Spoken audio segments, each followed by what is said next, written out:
నమస్తే మిత్రులారా. ఆఫ్రికా ఈ పేరు వినగానే మన కళ్ల ముందు ఏం మెదులుతాయి? అంతులేని ప్రకృతి సౌందర్యం, గర్జించే సింహాలు, విశాలమైన సవన్నాలు, ఖనిజ సంపదతో నిండిన భూమి.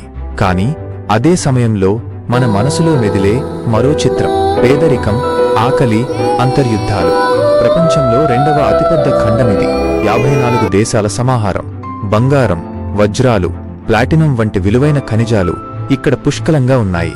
ప్రపంచంలో ఎగుమతి అయ్యే గోల్డ్, డైమండ్స్, ప్లాటినం, యురేనియం వంటి వాటిలో 30 నుంచి 45% వరకు ఈ ఒక్క ఆఫ్రికా నుంచే జరుగుతుంది.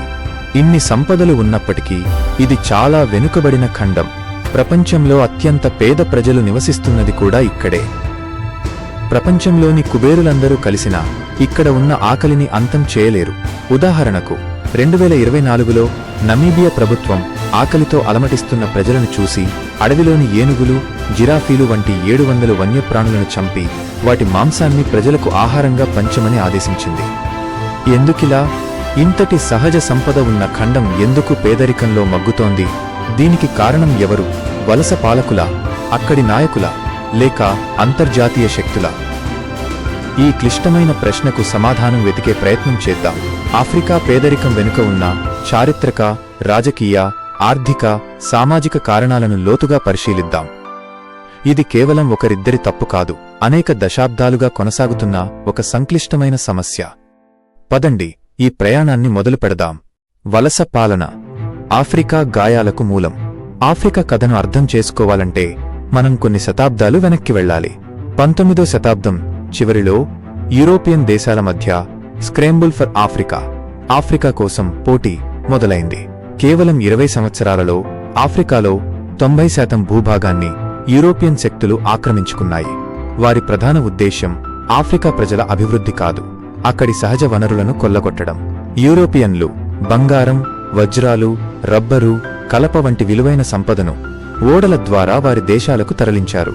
ఆఫ్రికా భూమిని పిండి వారి ఖజానాలను నింపుకున్నారు. అంతేకాదు, తమ పరిపాలనా సౌలభ్యం కోసం ఆఫ్రికాలోని వివిధ జాతులు, తెగల మధ్య ఎలాంటి సంబంధం లేకుండా గీత గీసి దేశాలను విభజించారు. ఒకే జాతి ప్రజలను వేర్వేరు దేశాలలో, శత్రువులైన తెగలను ఒకే దేశంలో కలిపారు. ఈ కృత్రిమ సరిహద్దులే భవిష్యత్తులో అనేక అంతర్యుద్ధాలకు, జాతి ఘర్షణలకు బీజం వేశాయి.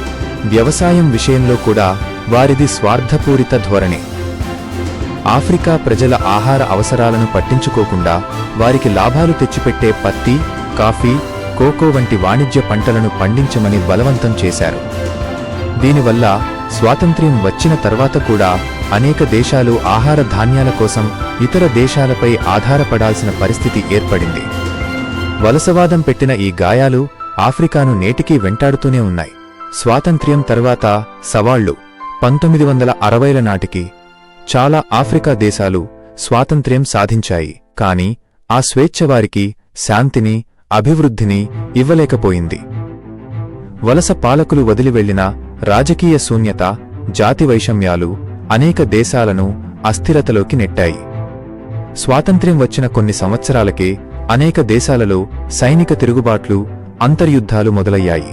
కాంగో, నైజీరియా, రువాండా, సోమాలియా వంటి దేశాలు దశాబ్దాల పాటు హింసలో చిక్కుకున్నాయి. ఈ ఘర్షణల వల్ల లక్షలాది మంది ప్రజలు ప్రాణాలు కోల్పోయారు, కోట్లాది మంది నిరాశ్రయులయ్యారు. అభివృద్ధి పూర్తిగా కుంటుపడింది. దీనికి తోడు అక్కడ అవినీతి ఒక మహమ్మారిలా వ్యాపించింది. దేశ ప్రజల సంక్షేమం కోసం కేటాయించిన నిధులను, సహజ వనరుల ద్వారా వచ్చిన ఆదాయాన్ని కొంతమంది స్వార్థపరులైన నాయకులు, అధికారులు వారి సొంత ఖాతాలలోకి మళ్లించుకున్నారు. ప్రపంచ బ్యాంకు అంచనా ప్రకారం అవినీతి వల్ల ఆఫ్రికా ప్రతి సంవత్సరం సుమారు $150 బిలియన్ నష్టపోతోంది. ఈ డబ్బుతో ఎన్నో పాఠశాలలు, ఆసుపత్రులు నిర్మించవచ్చు, లక్షలాది మందికి ఉపాధి కల్పించవచ్చు. బలహీనమైన పరిపాలన, నాయకత్వ లోపం ఆఫ్రికా అభివృద్ధికి పెద్ద శాపంగా మారాయి. ఆర్థిక వ్యవస్థలో లోపాలు ఆఫ్రికా పేదరికానికి మరో ముఖ్య కారణం దాని ఆర్థిక వ్యవస్థ నిర్మాణం. సహజ వనరులు పుష్కలంగా ఉన్నప్పటికీ వాటిని సక్రమంగా ఉపయోగించుకోలేని పరిస్థితి. దీనినే రిసోర్స్ కర్స్ లేదా వనరుల శాపం అంటారు. ఖనిజాల తవ్వకం ద్వారా వచ్చే ఆదాయం దేశ ప్రజలందరికీ చేరడం లేదు, కేవలం కొన్ని కంపెనీలు, అవినీతిపరులైన నాయకులకే దక్కుతోంది. చాలా ఆఫ్రికా దేశాలు ఇప్పటికీ ముడి సరుకులను ఎగుమతి చేసి తయారైన వస్తువులను దిగుమతి చేసుకుంటున్నాయి. ఉదాహరణకు కోకో బీన్స్ను ఎగుమతి చేసి చాక్లెట్ను దిగుమతి చేసుకుంటాయి. దీనివల్ల వారికి రావాల్సిన విలువైన ఆదాయం కోల్పోతున్నారు. పారిశ్రామికీకరణ జరగకపోవడం వల్ల యువతకు ఉపాధి అవకాశాలు కరువయ్యాయి. అంతర్జాతీయ వాణిజ్యంలో కూడా ఆఫ్రికా దేశాలు వివక్షను ఎదుర్కొంటున్నాయి. అమెరికా, యూరోపియన్ యూనియన్ వంటివి వారి రైతులకి భారీగా సబ్సిడీలిస్తాయి. దీనివల్ల ఆఫ్రికా రైతులు పండించిన ఉత్పత్తులు అంతర్జాతీయ మార్కెట్లో పోటీ పడలేకపోతున్నాయి. ఇక అప్పుల భారం గురించి ఎంత చెప్పినా తక్కువే. అభివృద్ధి కార్యక్రమాల కోసం అనేక ఆఫ్రికా దేశాలు ప్రపంచ బ్యాంకు, IMF వంటి సంస్థల నుండి భారీగా రుణాలు తీసుకున్నాయి. కాని అవినీతి, అసమర్థత వల్ల ఆ ప్రాజెక్టులు పూర్తి కాలేదు. ఇప్పుడు ఆ దేశాలు వారి ఆదాయంలో అధిక భాగాన్ని వడ్డీలు చెల్లించడానికే కేటాయించాల్సి వస్తోంది. ఈ ఆర్థిక సంకెళ్లు ఆఫ్రికాను స్వేచ్ఛగా ఎదగనివ్వడం లేదు. సామాజిక, పర్యావరణ సవాళ్లు, ఆర్థిక, రాజకీయ సమస్యలతో పాటు ఆఫ్రికా అనేక సామాజిక, పర్యావరణ సవాళ్లను కూడా ఎదుర్కొంటోంది. జనాభా పెరుగుదల.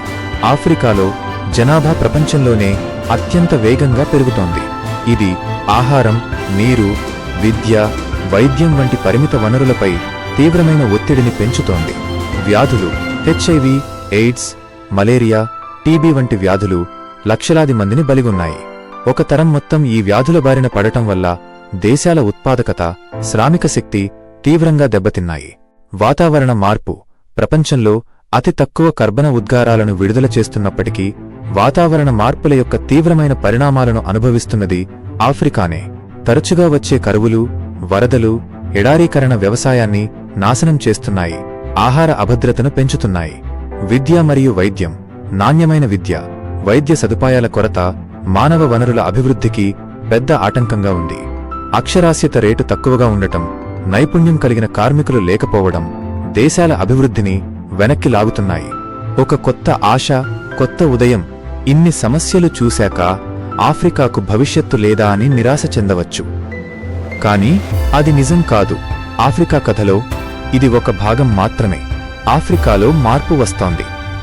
యువతరం విద్య, సాంకేతికత సహాయంతో కొత్త అవకాశాలను సృష్టిస్తోంది. అవినీతికి వ్యతిరేకంగా పోరాటాలు జరుగుతున్నాయి.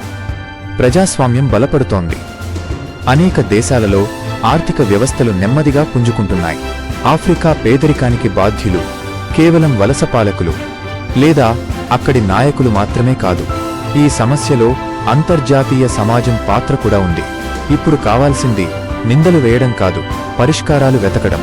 ఆఫ్రికాకు కావాల్సింది దానం కాదు, సమానమైన వాణిజ్య అవకాశాలు. వారికి కావాల్సింది అప్పులు కాదు, పెట్టుబడులు. వారికి కావాల్సింది ఆయుధాలు కాదు, విద్య మరియు సాంకేతికత. ఆఫ్రికా ప్రజలు ఎంతో చైతన్యవంతులు, కష్టపడి పనిచేసే తత్వం కలవారు.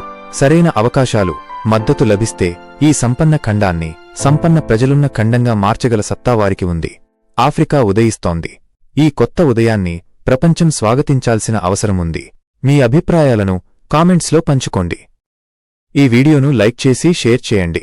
మా ఛానెల్కు సబ్స్క్రైబ్ చేసుకోండి.